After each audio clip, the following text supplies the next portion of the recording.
Newswatch 7 with Erin Hassanzadeh.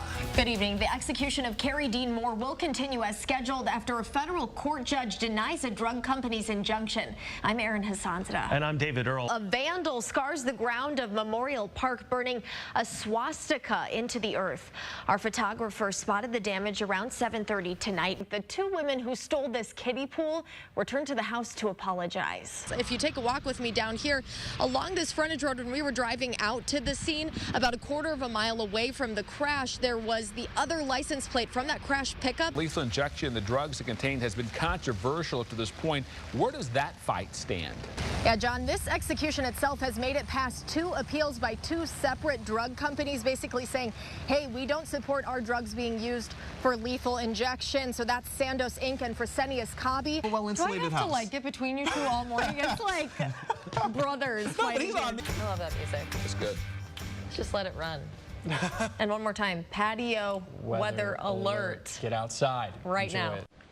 All right, having some audio issues there. We'll check back in with that local police chief throughout the morning. These developments come, though, after reports of another explosion at a Goodwill store last night in southern Austin. It's believed to be the work of a serial bomber, and it looks like we have some audio back from that press conference. We're going to go live to Austin right now. You can see here on the railing, they salted my skating rink, but I can show you here on this railing that there is sort of a candy-coated ice layer. There's a little bit of snow. Like, this has been parked here all morning, so if it were snowing really hard, you know, it would be stacked up on this car, but just like a little dusting of snow, and that's kind of how the roads look. Those sidewalks still slick out there, Erin? John, they absolutely are. Incredibly, I just saw someone running by. I had to applaud him. It's like braver than most to be out here running this morning. I wouldn't recommend it. Candy-coated layer of ice that came from the freezing rain earlier this morning on the streets and on the sidewalks. I'll show you again. Pretty much, I would say, not unlike a skating rink out here. So if more E15 fuel pumps like this roll out nationwide, what does it mean for farmers, the environment, and people at the pump? Judge John E. Huber received a letter from Joan's parents ahead of today's sentencing. He tells us it's the most moving letter he's gotten in nearly 20 years on the bench. Just over 9 months after this deadly crash, Robert Richmond walks out of the courtroom in handcuffs. And these families walk out in tears. Robert and Jeanette's daughter, Joan Ocampo Yambing, was in a Prius driving on I-80 near 84th Street. On her way to Lincoln to watch the solar eclipse with friends, when Richmond's semi slammed into her car, killing her. Prosecutors say he was going 50 miles an hour and didn't brake. His semi also crushing this blue Sebring, trapping mother Joyce Kramer and her daughter Kimberly Davlin for 20 minutes. Their attorney on hand Thursday as well. Both of the ladies, as you would expect, are struggling mightily from post-traumatic stress disorder, which has been at times disabling for them.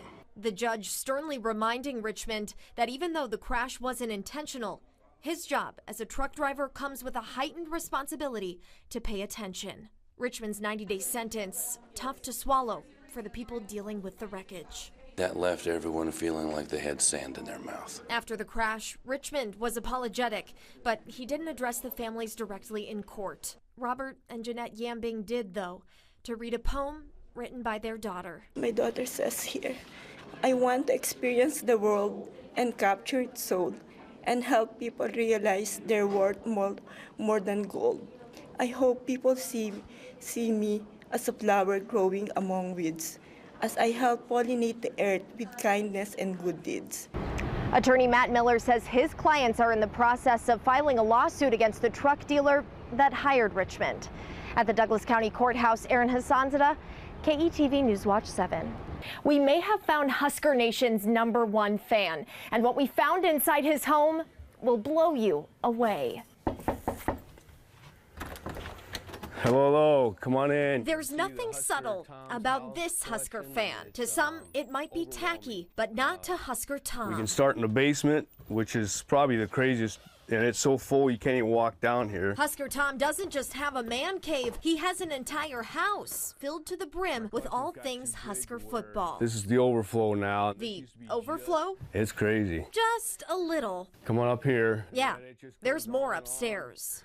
All the way around the whole living room, to my bar, to the kitchen, and then all the way up the hallway, and then the other wall too. Signed footballs, helmets, glasses, signs. It's overwhelming when people first come in here. Chip bags, headsets, bottles of wine, tree toppers. But to have the full band uniform from the 70-71. Thousands of items piling up over the course of 25 years. That's all I know. You know, we've never had a pro team here. We have Huskers. You may be surprised to hear this Husker King has a queen. She puts up with a lot. Including the never-ending arrival of Tom's daily eBay purchases. She comes home, there's packages on the front porch, and then I put them on the coffee table, and she's like looking at me, she's shaking her head, and I go, look, it's like Christmas, and bring it out and show it, and then trying to find room to put it is the other thing. The collection is unappraised, but that doesn't matter to Tom. If someone offered him millions for it all tomorrow, he wouldn't take it. He couldn't. I would be lost. Untouchable, regardless of the season, time of day, wins or losses. This fan is all in. I'll bleed Husker red till the day I die. Husker Tom says he plans to move in the future to have a little bit more room to display his prized Husker possessions. In Omaha, Erin Hassanzadeh, KETV News Watch 7.